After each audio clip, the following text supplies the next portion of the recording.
بسم الله الرحمن الرحيم. اللهم صل على سيدنا ومولانا محمد أفضل صلواتك بعدد معلوماتك وبارك وسلم وصل عليه. بسم الله الرحمن الرحیم. عزیز طلباء کرام، مختارات من ادب العرب سے بحمد اللہ تعالی آج ہمارا 42واں سبق ہے، اور جیسے کہ آپ حضرات جانتے ہیں ہمارا مضمون مقتل عمر بن الخطاب رضی اللہ عنہ وہ شروع ہوا تھا. آج اس کا یہ دوسرا درس ہے. تو بڑھتے ہیں اپنے سبق کی طرف، اگلے سلائیڈ کی طرف.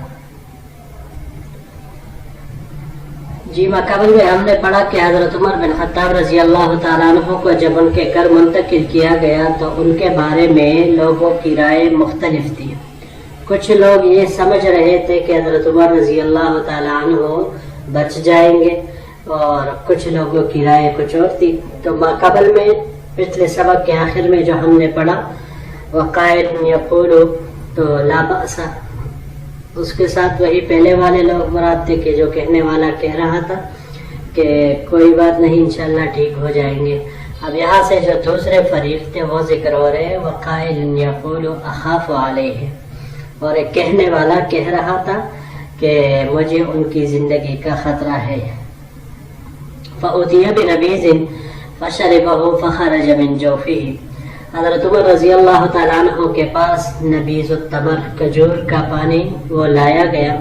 انہوں نے وہ پیا تو وہ ان کے پیٹ سے زخم کے راستے نکلا.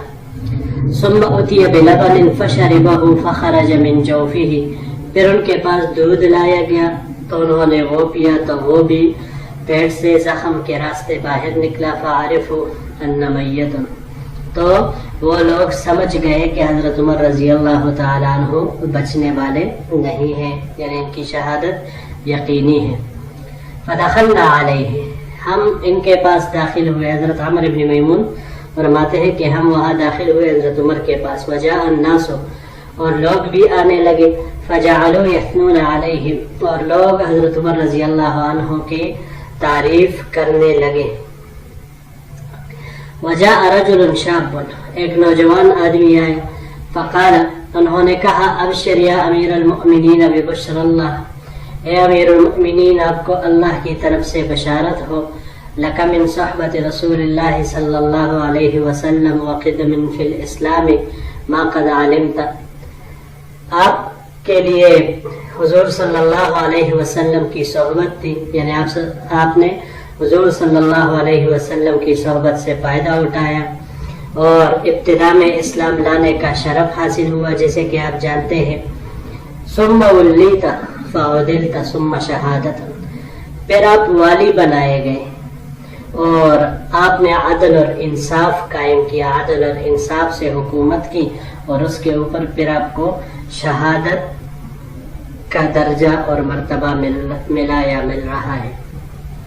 قال، حضرت عمر رضی اللہ تعالیٰ عنہ نے جواب میں فرمایا وددت ان ذلك كان كفافا لا علی ولا لی، میں تو اس پر بھی خوش تھا کہ ان باتوں کی وجہ سے میرا معاملہ برابر سرابر ہو جاتا، یعنی نہ میری پکڑ ہوتی اور نہ میرے اوپر کچھ عطا، یعنی نہ کچھ ثواب ملتا مجھے، بس میں تو اس پر بھی راضی تھا. فلما ادبر، پس جب وہ نوجوان مڑا، اذن ازارہ یمس الارض، تو اس کی تہبند زمین کو چھو رہا تھا. فقال ردوا علی الغلام، حضرت عمر رضی اللہ تعالیٰ عنہ نے فرمایا کہ اس نوجوان کو میرے پاس واپس بلا لاؤ. فقال یا ابن اخی ارفع ثوبک فانہ انقى لثوبک واتقى لربک، حضرت عمر رضی اللہ تعالیٰ عنہ نے اس نوجوان کو فرمایا کہ اے میرے بھتیجے، یہ اپنا کپڑا اٹھائے رکھو، یعنی زمین سے اس کو اوپر رکھو. کیوں؟ کہ اس سے تمہارا کپڑا یہ زیادہ دنوں تک بھی چلے گا اور تمہارے رب سے تمہارے تقوی کا بھی باعث بنے گا. یا عبداللہ ابن عمر، اے عبداللہ ابن عمر، انظر ما علی من الدین، دیکھو میرے اوپر کتنا قرضہ ہے. جی یہاں پر یہ ایک ہی لفظ ہے کفافن. کفافن یہ باب نصارہ سے کف یکف کفن سوال کرنے سے رکنا، یعنی انسان کے پاس اتنے مقدار کا ہونا جو اس کو سوال سے مستغنی کر دے. اتنے مقدار کا ہونا کہ جو اس کو سوال سے مستغنی کر دے، یا بہت بھرنے کے معنی میں بھی یہ آتا ہے. اس کے علاوہ یہ باب تفاعل سے تکففن. تکففن یہ مانگنے کے لیے ہاتھ پھیلانے کو کہتے ہیں. جب ہاتھ انسان پھیلاتا ہے دوسرے سے مانگنے کے لیے تو اس کو کہا جاتا ہے. ویسے کفاف کا اطلاق اتنی مقدار پہ ہوتا ہے کہ جو گزارے لائق ہو اور آپ کو لوگوں سے مستغنی اور بے پرواہ کر دے، جو آپ کی حاجت اور ضرورت کے لیے کافی ہو. جی اگلے سلائڈ کی طرف بڑھتے ہیں. فَحَسَبُوا فَوَجَدُوهُ 86,000 أَوْ نَحْوَهُ. تو جب لوگوں نے وہ حساب کیا تو وہ 86,000 درہم وہ نکلے یا اس کے آس پاس. قال ان وفى له مال آل عمر فأده من اموالهم، کہ اگر یہ کافی ہو جائے آل عمر کے اموال میں سے تو اس میں سے ادا کر دینا. وإلا فصل في بني عدي بن كعب فإن لم تفي اموالهم فصل في قريش. اور اگر ان کے اموال سے کافی نہ ہو آل عمر تو پھر بنی عدی بن کعب سے مانگ لینا. اگر ان سے بھی پورا نہ ہو، یعنی ان کے اموال سے بھی اگر پورا نہ ہو تو پھر قریش سے مانگ لینا. ولا تعدهم الى غیرهم، لیکن قریش سے پھر کسی اور کی طرف تجاوز نہ کرنا، یعنی کسی اور سے پھر نہیں مانگنا. فأد عنی هذا المال، پھر تو ہی میری طرف سے اس کو ادا کر دے. انفرد الى عائشة ام المؤمنین رضی اللہ عنہا فقل. حضرت عائشہ رضی اللہ تعالی عنہ یعنی ام المؤمنین حضرت عائشہ صدیقہ رضی اللہ تعالی عنہ کے پاس جاؤ اور ان سے عرض کرنا یقرأ علیک عمر السلام، کہ عمر آپ کو سلام کر رہا ہے. ولا تقل امیر المؤمنین فانی لست اليوم للمؤمنین امیرا، امیر المؤمنین نہیں کہنا کیونکہ آج سے میں مسلمانوں کا امیر نہیں رہا. وقل اور عرض کرنا ان سے یستأذن عمر بن الخطاب ان يدفن مع صاحبہ، کہ عمر بن خطاب اپنے ساتھیوں کے ساتھ دفن ہونے کی اجازت مانگ رہا ہے. قال، تو فرماتے ہیں راوی کہ حضرت ابن عمر رضی اللہ تعالیٰ عنہما اما عائشہ کے پاس گئے. فسلم، انہوں نے سلام کیا. فاستأذن، اور اجازت طلب کی داخل ہونے کی. ثم دخل علیہا، پھر ان کے پاس گئے. فوجدها قاعدة تبکی، انہوں نے پایا حضرت عائشہ رضی اللہ تعالیٰ عنہ کو کہ بیٹھی ہوئی تھی اور رو رہی تھی. فقال، فرمایا حضرت ابن عمر رضی اللہ عنہ نے یقرأ علیک عمر بن الخطاب السلام، حضرت عمر بن خطاب آپ کو سلام پیش کر رہے ہیں.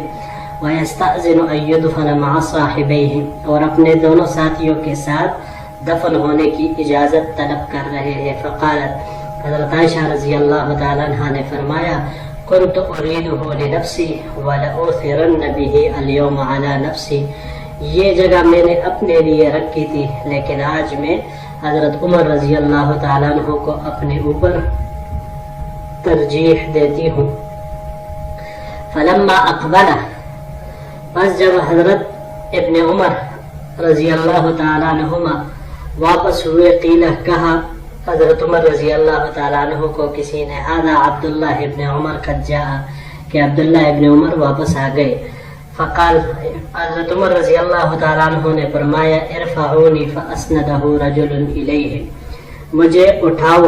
تو ایک آدمی نے اس کو بٹھایا تکیہ لگانے کے لیے، ان کے پیچھے بیٹھ گئے. فقال ما لدیک، تمہارے پاس کیا خبر ہے؟ قال الذي تحب یا امیر المؤمنین قد اذنت، میرے پاس وہ خبر ہے جو جسے آپ پسند کرتے ہیں اے امیر المؤمنین، آپ کو اجازت دے دی گئی. فقال الحمدللہ الذی، تمام تعریفیں اللہ کے لیے ہے، ما کان شیء اہم الی من ذلک، کوئی بھی چیز مجھے اس سے زیادہ مہم نہیں تھی. فَإِذَا أَنَا قُبِضْتُ، یہ والا انشاءاللہ اگلے سلائیڈ کے ساتھ ہم لگائیں گے یہ 3 الفاظ. جی تو یہاں پر یہ 2 الفاظ ہے. پہلا وَلَا تَعُدُّهُمْ، عَدَّ يَعُدُّ، باب تفعیل سے تعدیتاً. تعدیتاً یہ چھوڑنے کے معنی میں آتا ہے، کسی چیز کو کہیں سے کہیں لے جانے کے معنی میں یہ آتا ہے. اس کے علاوہ اگر اس کو یہ یہاں پر باب تفعیل سے ہی استعمال ہوا ہے، اور اگر اس کو ہم باب سمعہ سے لیں تو سمعہ سے لینے کی صورت میں عدن مصدر اس کا آئے گا. عدا یعدو عدن بمعنی بغض رکھنا یا ظلم کرنے کے معنی میں یہ پھر آئے گا. اور اگر باب افعال سے لے لیں تو پھر اس کا مصدر اعداء آئے گا، مدد کرنے کے معنی میں. اگلا لفظ ہے وَلَأُوثِرَنَّ. اوثرن قرآن کریم میں بھی یہ استعمال ہوا ہے. اللہ جل شانہ نے صحابہ کرام کی شان میں فرمایا ہے وَيُؤْثِرُونَ عَلَىٰ أَنفُسِهِمْ وَلَوْ كَانَ بِهِمْ خَصَاصَةٌ، کہ یہ دوسروں کو اپنے اوپر ترجیح اور فوقیت دیتے ہیں، فضیلت دیتے ہیں ان کو، اگرچہ ان کی اپنی ضرورت اس چیز کی طرف زیادہ ہوتی ہے. تو یہاں پر اثرا یؤثر ایثارا، باب افعال سے ایثارا مصدر اس کا آتا ہے فضیلت دینے کے معنی میں، ترجیح دینے کے معنی میں. یہاں پر یہ باب افعال سے استعمال ہوا ہے. اگر باب ضربہ سے اس کو ہم لیں اثرا سین کے حرکت کے ساتھ، اور یہی باب نصرہ اور سمعہ سے بھی استعمال ہو سکتا ہے. تو ضربہ اور نصرہ سے اس کا معنی نقل کرنے کے معنی میں آتا ہے. جیسے ہم پڑھتے ہیں کہ بھائی یہ اثر ہے فلاں صحابی کا، یہ اثر ہے فلاں صحابی کا، نقل کرنے کے معنی میں یہ آتا ہے. یا اسی طرح اکرام و تعظیم کرنے کے معنی میں بھی آ سکتا ہے. اور اگر سمعہ سے ہو اثرا تو پھر معنی ہوگا پکا ارادہ کرنا.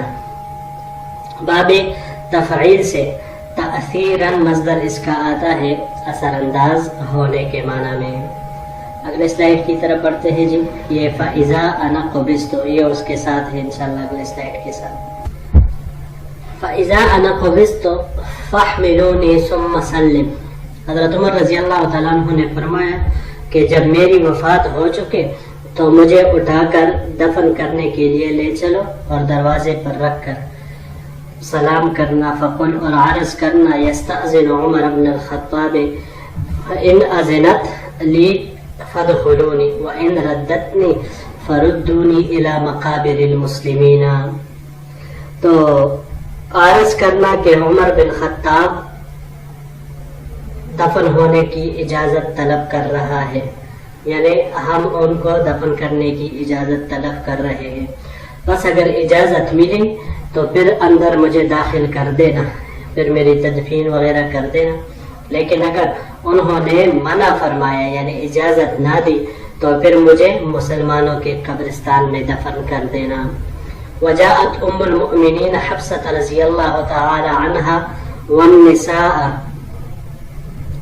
تسیر معها، اور حضرت حفصہ رضی اللہ تعالی عنہ اور ان کے ساتھ کچھ دوسری خواتین بھی آئی. فلما رأیناها قمنا، بس ہم نے جب ان کو دیکھا تو ہم وہاں سے اٹھ کھڑے ہوئے. فولجت علیہ، تو حضرت حفصہ رضی اللہ تعالی عنہ حضرت عمر رضی اللہ عنہ کے قریب آئی.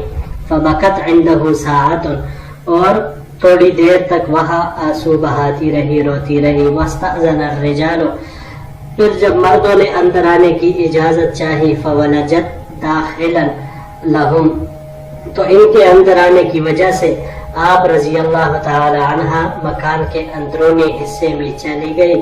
فسمعنا بکاءها من الداخل، تو ہم نے اندر سے ان کے رونے کی آواز سنی. فقالوا، پھر لوگوں نے عرض کیا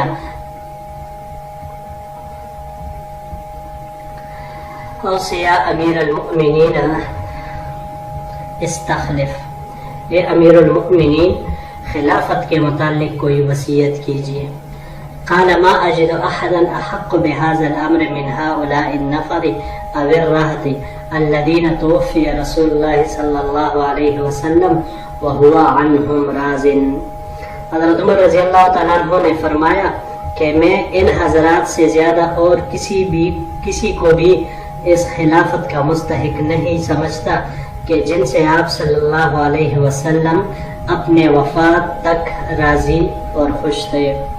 فسمیہ پھر ان حضرات کا نام لیا، فسمیہ بس نام لیا پھر آپ نے علی و عثمان و زبیر و طلحہ و سعد و عبد الرحمن بن عوف رضی اللہ عنہم وقال. پھر آپ نے ان تمام حضرات کا نام لے کر آگے مزید ارشاد فرمایا. یہاں پر یہ ایک ہی لفظ ہے الرہط. رہط یہ 3 سے لے کر 10 تک ایسے گروہ پر اس کا اطلاق ہوتا ہے کہ جس میں کوئی عورت نہ ہو، یعنی صرف مردوں کا ایک گروہ جو 3 سے لے کر جن کی تعداد 10 تک ہو، 3 سے لے کر 10 تک. رہط یہ مفرد ہے، اس کی جمع ارہات یا ارہت یہ آ سکتی ہے. جی تو یہاں تک یہ ہمارا آج کا سبق تھا. انشاءاللہ العزیز اس کے اگلے اور آخری حصے کے ساتھ اگلے درس میں پھر آپ حضرات سے ملاقات ہوگی. السلام علیکم ورحمۃ اللہ وبرکاتہ.